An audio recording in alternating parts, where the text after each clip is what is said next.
বড়দিন মানেই কেক, আর সেই কেকটা হতে হবে ফ্রুট কেক। ফ্রুট কেক খেতে বেশ লোভনীয়। তবে আজ আমরা আপনাদের সঙ্গে ভাগ করে নেব খুব সহজ পদ্ধতিতে ফ্রুট কেক বানানোর রেসিপিটা। আর হ্যাঁ, আজ আমরা যে ফ্রুট কেকটা তৈরি করতে চলেছি সেটা কিন্তু একদম ডিম ছাড়াই তৈরি করব। যারা ডিম দেওয়া কেক খেতে পছন্দ করেন না বা খাওয়া নিষেধ, তাদের জন্য কিন্তু আজকের এই রেসিপিটা বিশেষ করে। বাইরে থেকে কিনে খেলে কোনো ভরসা থাকে না যে কোন কেকটার মধ্যে ডিম দেওয়া রয়েছে, আবার সেই কারণেই অনেকেই কেক খেতেই পারেন না। তাই বাড়িতেই তৈরি করে নিন, এতে দোকানের থেকে কিনে খাওয়ার থেকে অনেকটাই খরচ কমে যাবে হয়তো, সেই সঙ্গে স্বাস্থ্যকর অনেকটাই হবে, তা নিয়ে কোনো সন্দেহ নেই। চলুন তাহলে আজকে বাড়িতেই তৈরি করে ফেলি মজাদার টুটি ফুটি দিয়ে কেক। রাখি ক্রিয়েশনের আরও একটি নতুন রেসিপি ভিডিওতে আপনাদের স্বাগত। প্রথমেই দুধটাকে আমি ফুটিয়ে নিলাম। এরপর এখানে ময়দাটাকে একদম ঝেড়ে নেব। মাপ করেই ময়দাটাকে আমি একদম ঝেড়ে রাখছি। একটা ছাঁকনির সাহায্যে এভাবে হালকা করে ঝেড়ে নিতে হবে ময়দাটাকে। সুন্দর করে আর সাবধানে ময়দাটাকে এভাবেই ঝাড়তে হবে।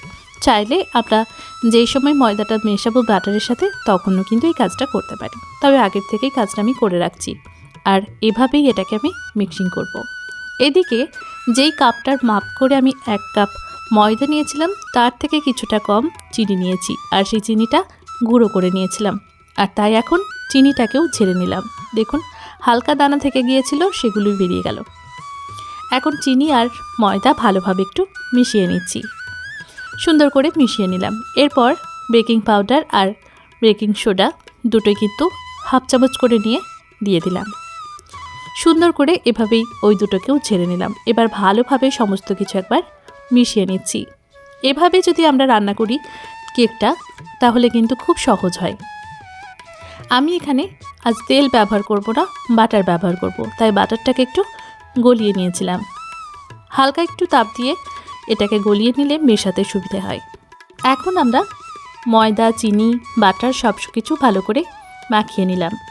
এরপর যেই কাপের মাপ করে সমস্ত কিছু দিচ্ছিলাম সেই কাপে মাপ করেই 1 কাপ দুধ নিয়ে নিলাম। প্রথমে একটু দিয়েবেন, তারপর আরও কিছুটা দিয়ে মেশাবেন। এভাবে বেশ কিছুক্ষণ সময় নিয়ে একটু সাবধানে মিশিয়ে নিতে হবে। চাইলে এটা কিন্তু মিক্সিং জারের মধ্যেও কাজটা করা যেতে পারে। ব্যাটারটা ভালোভাবে মেশানো হয়ে গেছে। এখন আমরা টুটি ফুটিগুলোর মধ্যে খানিকটা ময়দা মিশিয়ে নিচ্ছি।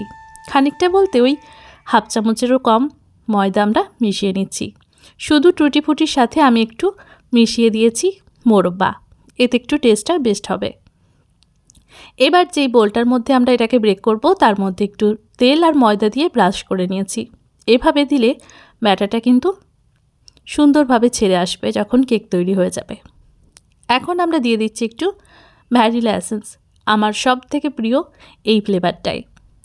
দিলাম 1 চামচ জল, কারণ বেকিং পাউডার আর বেকিং সোডা যেটা আমরা দিয়েছিলাম সেটাকে অ্যাক্টিভ করার জন্য জলটার প্রয়োজন। এবার ভালোভাবে কাঁটা চামচ বা যে কোনো একটা হ্যান্ড উইক্সের সাহায্যে মিশিয়ে নিলে কিন্তু হয়ে যাবে। সুন্দর করে একটু মিশিয়ে নিচ্ছি। আর তারপর দিয়ে দেব ফ্রুটগুলো। টুটি ফুটি এবং মোরব্বা সবটাই আমরা দেব না, বেশিরভাগটাই দিয়ে দেবো আর খানিকটা উপরে দেওয়ার জন্য রেখে দেব। সুন্দর করে একটু মিশিয়ে নিচ্ছি। আর তারপর যেই বোলটা রেডি করে রেখেছিলাম তার মধ্যে দিয়ে দিচ্ছি ব্যাটারটাকে। সুন্দর করে ব্যাটারটাকে দিয়ে দেওয়ার পর হালকা একটু এভাবেই ঠুকে নিতে হবে। হালকা ট্যাপ করলে ভেতরে যদি কোনো হাওয়া থাকে সেটা বেরিয়ে যাবে। ওপর থেকে আরও একটু টুটি ফুটি, মোরব্বা সমস্ত কিছু যেটা বাঁচিয়ে রেখেছিলাম সেটাকেই দিয়ে দিচ্ছি ওপর থেকে। সুন্দর করে দেখুন দেখতে কি সুন্দর লাগছে এই মুহূর্তে। এরপর এটাকে আমরা ওটিজির মধ্যে দিয়ে দেব।